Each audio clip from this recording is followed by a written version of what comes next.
Olá, pessoal! Hoje estamos aqui novamente para falarmos sobre orientação a objetos, onde estaremos vendo uma terceira parte, continuando o nosso resumo, a nossa revisão deste assunto. Hoje vamos falar sobre os 4 pilares da programação orientada a objeto. Esses 4 pilares têm a ver com as linguagens orientadas a objetos, que para que elas sejam linguagens que tenham o aproveitamento da orientação a objeto, ou seja, um programador possa fazer um programa realmente usando o paradigma da orientação a objeto, essa linguagem tem que ter 4 características, ou sejam, 4 pilares importantes. O primeiro deles é a abstração. O que seria abstração? Seria a ideia de a gente poder estar pegando um objeto real, do mundo real, algo que a gente vai precisar manter características, dados no nosso programa e abstrair esse objeto real para um modelo computacional, tá? Então, aí, deste objeto real que a gente vai ter, a gente vai verificar quais são as propriedades que são necessárias, que a gente vai precisar colocar no nosso programa, que seriam os atributos, né, as propriedades, e os métodos que a gente vai precisar criar para trabalhar isso daí. Então, a característica da abstração é uma muito importante na orientação a objeto. A segunda é a ideia do encapsulamento. O que seria o encapsulamento? Encapsular é a ideia de esconder, né? Manter escondido, interno. Seria poder manter dentro de uma classe todas as propriedades, ou seja, os seus métodos, os seus atributos que fazem parte dessa classe, de maneira que uma outra classe, um programa externo, para poder fazer uso dos atributos dessa classe, tenha que ter, por meio dos métodos, poderem manipular esses dados. Então, a gente não pode ir lá direto, colocar coisas lá dentro, nesses atributos, né? Mexer com esses dados, sem fazer uso dos métodos que pertencem a essa classe. A menos que eles fossem todos públicos, né? Mas não é nunca a ideia. A gente normalmente coloca os atributos como private ou como protected, né? Para realmente estarem protegidos, serem particulares àquela classe. Então, é um conceito importante o encapsulamento. Um terceiro seria a herança, a gente já falou nas outras revisões que fizemos atrás, né? Que é muito importante, ou seja, uma linguagem orientada a objeto tem que prever essa herança, ou seja, a gente pode ter uma superclasse que tenha características próprias, né? Comuns, de atributos, de métodos, e poder ter subclasses, né, que estariam herdando, né, reutilizando esses métodos e esses atributos da superclasse, correto? Então, essas subclasses podem ter os seus métodos e os seus atributos próprios, características próprias dessa subclasse, mas fazer uso da parte da herança. Com isso, a gente reutiliza atributos e reutiliza métodos, uma característica muito importante. E a quarta seria o polimorfismo, que também a gente já comentou na parte 2, tudo bem? A gente permite que subclasses possam alterar o código, né, dos métodos que estariam numa superclasse, né? Um método que foi herdado de uma superclasse. Então, a gente pode dar várias formas, por isso que é a ideia do polimorfismo. Esses aqui, então, seriam os nossos 4 pilares para uma linguagem programada, né? Que tivesse a programação orientada a objeto. Nessa parte 3 aqui, nós vamos falar sobre alguns modificadores, né? Que são muito interessantes para trabalhar na orientação a objeto também. Vamos falar do final, né? Palavra final, mas a gente fala final. O que esse modificador final faz? Ele pode ser utilizado em classe, né? Ou seja, na hora de definir uma classe, eu posso estar colocando, por exemplo, public final class, né? Class ABC e colocar lá dentro do conjuntinho dela, seus atributos, seus métodos e tal. O que faz uma classe ser final? Significa que ela não pode ser estendida, ela não pode permitir que tenham classes que herdem coisas dela. Então, ela nunca vai ser uma superclasse, ela nunca vai poder ter subclasses herdando dela. Isso é uma maneira de você fixar para que nenhum outro programa posterior, dentro de um projeto, dentro de outros projetos, possam vir a utilizar essa classe, né? E querer fazer herança dela. Você fixa isso daí, tudo bem? Quando a gente usa o modificador final para atributos, significa que o valor desse atributo é atribuído uma única vez na declaração da classe ou pelo próprio construtor. Então, é como se a gente tivesse uma variávelzinha constante. Ele começa com um certo valor e vai até o final com aquele certo valor. Ninguém vai poder modificá-lo, tá? Quem modifica seria na hora da criação disso daqui. Então, por exemplo, nós temos um x aqui dentro dessa classe XYZ, tá? Um atributo x, né? Ele é inteiro e ele tem esse final aqui na frente. Ele já foi colocado no valor 3. Então, qualquer objeto que venha usar esse x vai estar sempre utilizando o valor 3. É um valor constante. O modificador final também pode ser usado para métodos. Bom, então eu posso ter uma classe, por exemplo, TWZ qualquer, né? Lá dentro tem seus atributos e métodos, e um dos métodos, por exemplo, esse aqui, o cálculo taxa, ele tem esse final, esse modificador no começo. O que significa isso? Significa que o método não poderá ser redefinido numa subclasse, ou seja, garante que não será modificado.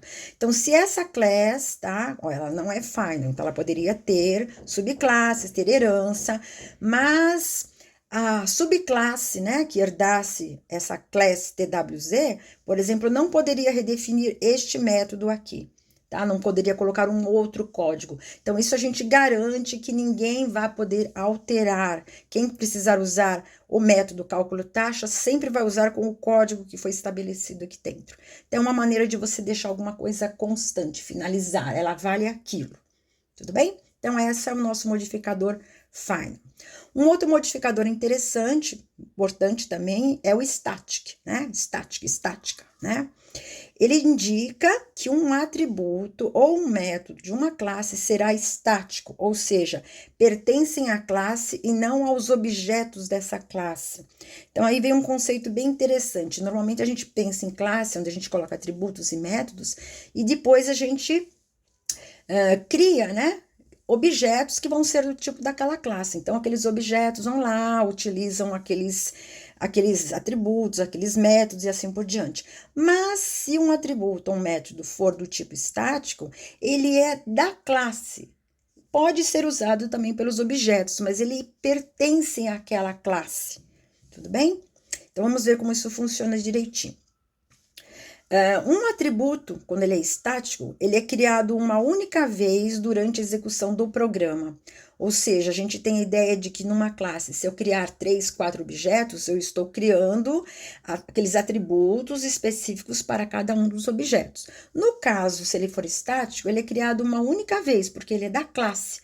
Os objetos podem fazer uso dele, mas ele é da classe, ele existe uma única vez. Ele é criado quando o programa é iniciado, né, na execução do programa, e é compartilhado, então, por todos os objetos que forem criados para essa classe.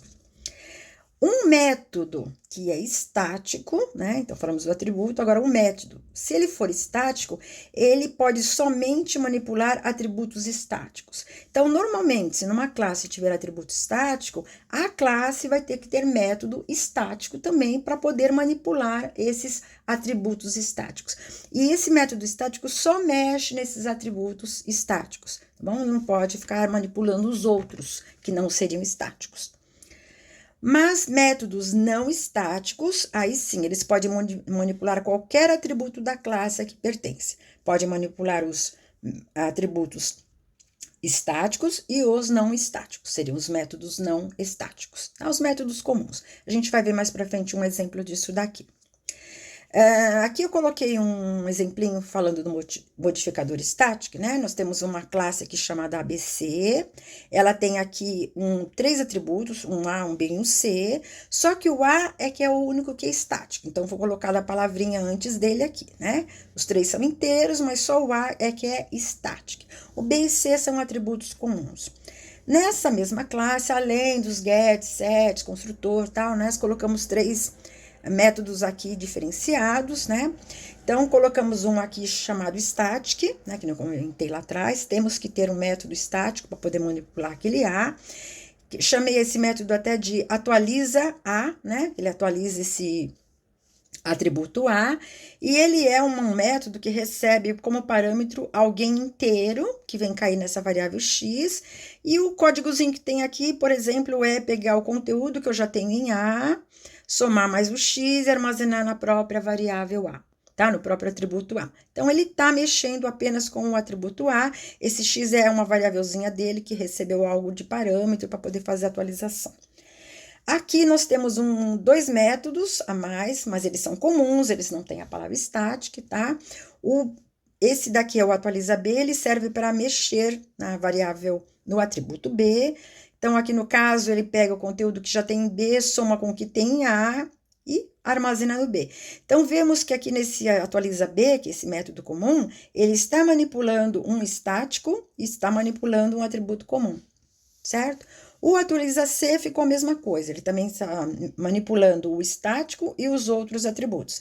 Então, aqui no caso, ele está fazendo só uma soma dos 3 atributos e armazenando no C, só para a gente ter um conteúdo, correto? Então, uma classe que tem um único atributo estático, 2 atributos comuns, 3 métodos, um estático para manipular o A e 2 comuns para manipular os outros dois modificadores, os outros 2 atributos.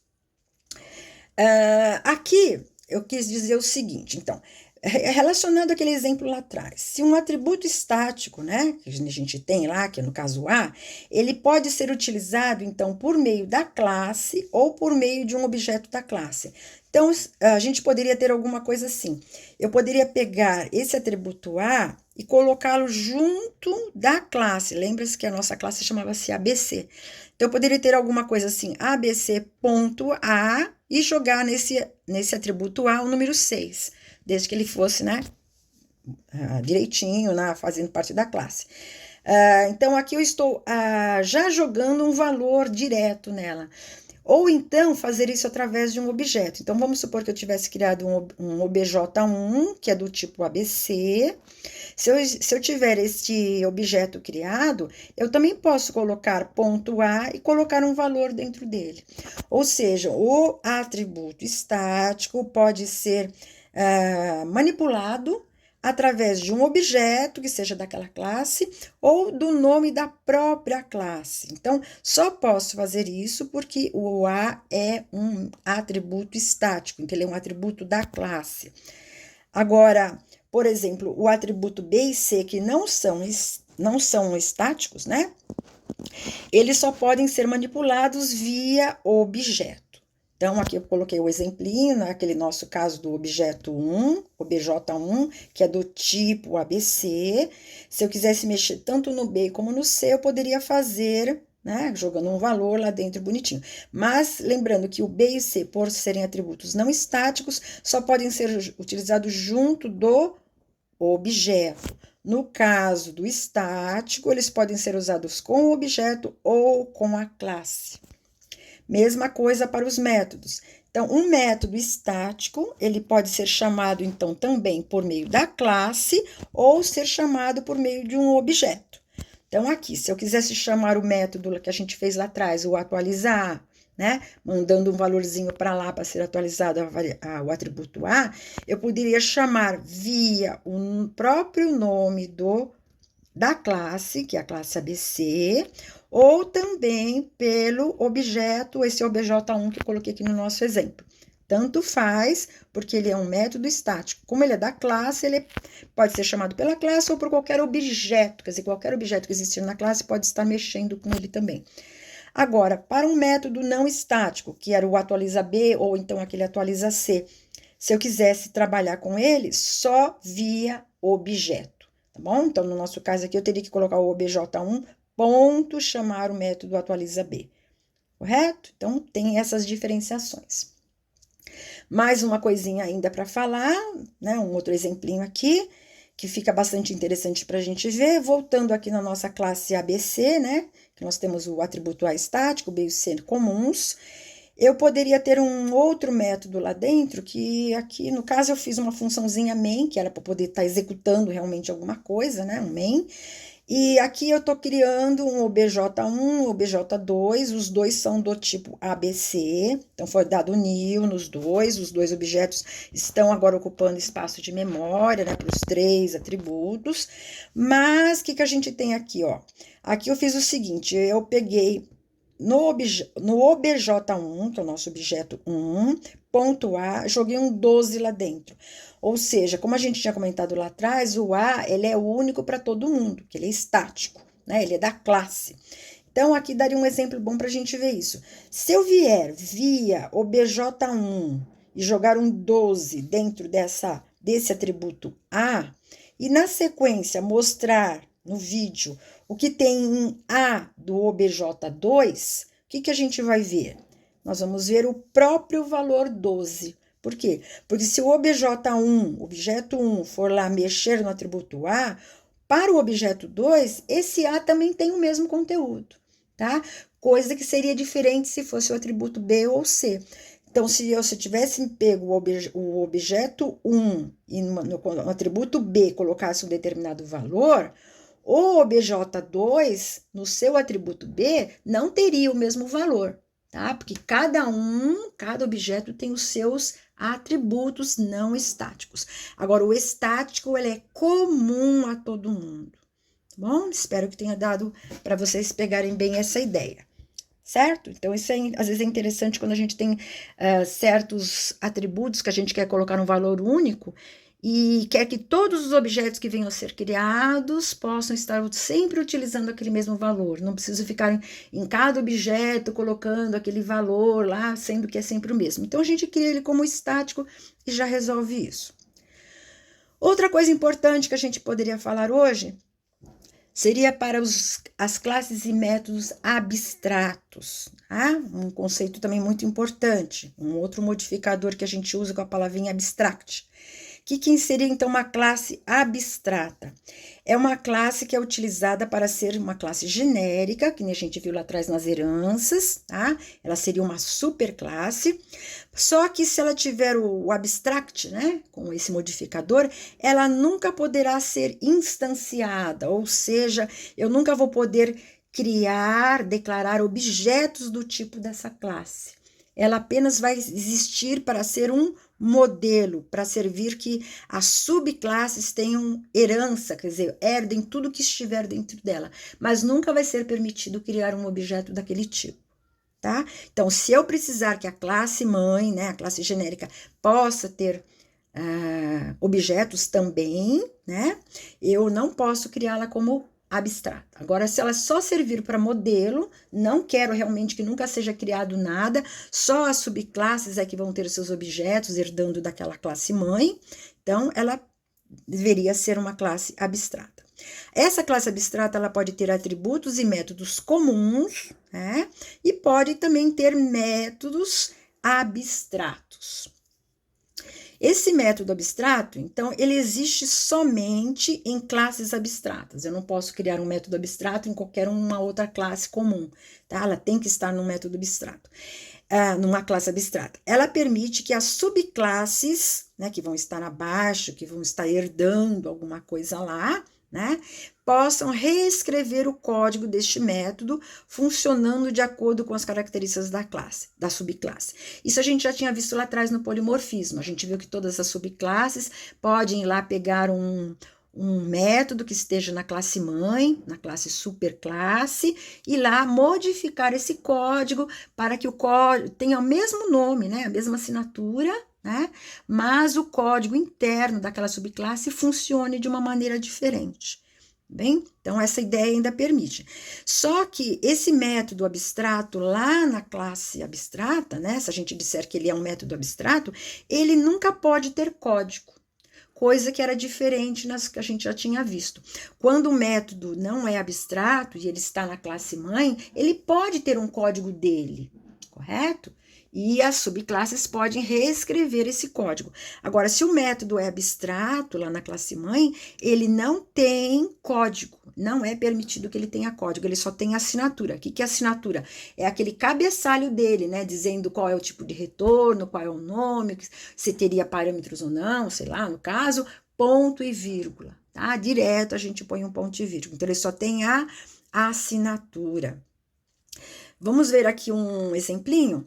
Se a gente tivesse, por exemplo, uma classe chamada animal, tá? Essa classe animal aqui, ela é abstrata. Então, colocamos um modificador, né? Antes do nome da classe, para dizer que ela é uma classe abstrata. Então, eu não posso criar nenhum objeto do tipo animal, tá bom? Estou criando ela apenas para ser uma superclasse, para poder ter subclasses a partir dela. Aqui dentro dela, nem coloquei atributos, mas ela poderia ter seus atributos também. Coloquei apenas 2 métodos. O primeiro método, eu chamei ele de getSom, tá? Obter um som, ele retorna alguma coisa string e ele é abstrato. Também está sendo usado o modificador abstrato aqui. Por quê? Estou dizendo que este método getSom é um método abstrato, então ele não pode ter código. Então, ó, detalhe, ponto e vírgula, tá? Então, a gente até tinha aprendido lá para trás em funções, não coloque ponto e vírgula, senão você quebra o código, né? Você não está dizendo que essa função, esse método não tem código. Aqui no abstrato, a gente tem que colocar o código, o ponto e vírgula. A gente não pode ter nem a chavinha abrindo e fechando sem nada. É para pôr o ponto e vírgula mesmo, ele não tem nada. O outro método aqui, que é o getCore, tá? Ele retorna alguma coisa string, é público e tal. Este aqui, ele é um método que não é abstrato, ele não tem a palavrinha abstrato. Então, ele é um método comum, ele pode ter código dele, certo? No caso aqui, ó, estou dizendo até que qualquer subclasse que venha usar esse método getCore vai ter um retorno com a palavrinha indefinida, cor indefinida. Bem, então um negocinho bem simples, ele é um método comum. Na sequência aqui, eu criei uma classe nova chamada gato, tá? Estou fazendo uma herança, né? Uma subclasse. Essa classe gato aqui, ela não é abstrata, tá bom? Ela estende a classe animal lá em cima. Então, ela está herdando tudo que tem lá de cima. Herdaria os atributos que tivesse, herda também este método getSom e herda o método getCore. Aqui dentro dela, então, como eu estou herdando, né, um método. Os métodos, a gente fala assim que a subclasse pode reescrever ou não, se quiser. Mas se o método lá em cima for abstrato, essa subclasse é obrigada a reescrever aquele método, porque ele nem tem código. Então, é obrigada a colocar. Então, aqui no caso, eu fiz um public string getSom, tá? Para ele lá em cima, e coloquei um código apenas aqui retornando a palavrinha miau, quer dizer, qual é o som do gato? É o som miau, tá? Então, só para a gente ter algum código escrito lá dentro. O método getCore que tinha lá em cima, esse eu fiz questão de reescrever. Poderia ou não reescrever. Se eu não reescrevesse e dentro de gato eu chamasse o método getCore, ele funcionaria de lá de cima. Como eu reescrevi, polimorfismo, qualquer objeto tipo gato que for usar o getCore vai usar este código aqui. Retorna a palavrinha branco. O meu gatinho é branco, tá? Então, alguma coisa desse tipo. Então, aqui foi só para exemplificar que essa subclasse reescreveu obrigatoriamente o método abstrato lá em cima, getSom, e reescreveu porque quis o método getCore que estava lá em cima também, certo?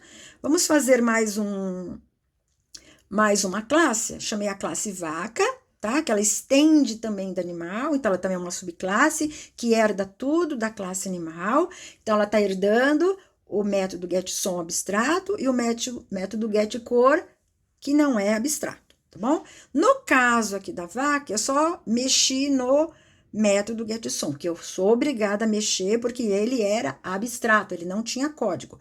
Então, eu coloquei um códigozinho aqui dizendo que retornaria o mu, que é o som que a vaca faz. Não me preocupei aqui em fazer o getCore, tá? Ou seja, se eu criar um objeto tipo vaca aqui, ele vai usar o getCore que está lá na classe animal, correto? Aqui, então, eu fiz um public static main, né? Para que aqui eu realmente pudesse estar criando alguma coisa. No caso aqui, criei um objeto chamado G, do tipo gato, um objeto vaca, né, chamado V, do tipo vaca aqui. Fiz os construtores, estão lá bonitinhos. Então, estou com 2 objetos, objeto G e objeto V. Então, aqui na frente, ó, eu estou dando print ln dos resultados, que todos aqueles meus métodos tinham return de string, né? Então, estou aproveitando para jogar no vídeo. Então, estou dizendo que se eu pegar o objeto G, que é gato, e para ele chamar o método getSom, que era aquele método abstrato que eu reescrevi, eu vou ter como saída no vídeo a palavrinha miau, tá? Porque a gente viu lá atrás que nós tínhamos reescrito, né, aquele getSom para o gato, dizendo que era a palavrinha miau.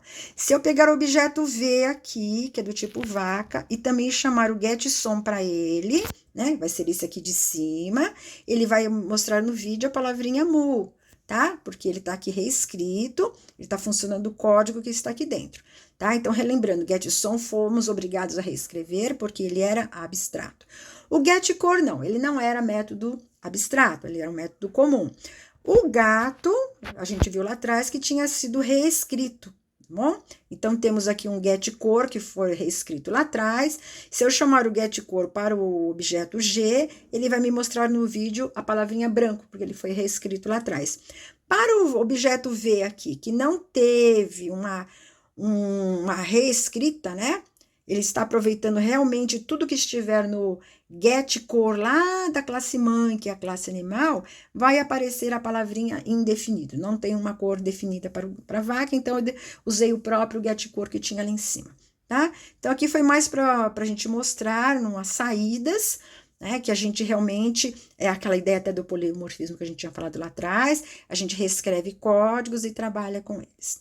Bom, então espero que esses assuntos que a gente tinha falado nessa parte 3 venham ajudar vocês, venham a rever seus conceitos e vamos ficar por aqui, tá? Muito obrigada e por hoje é só.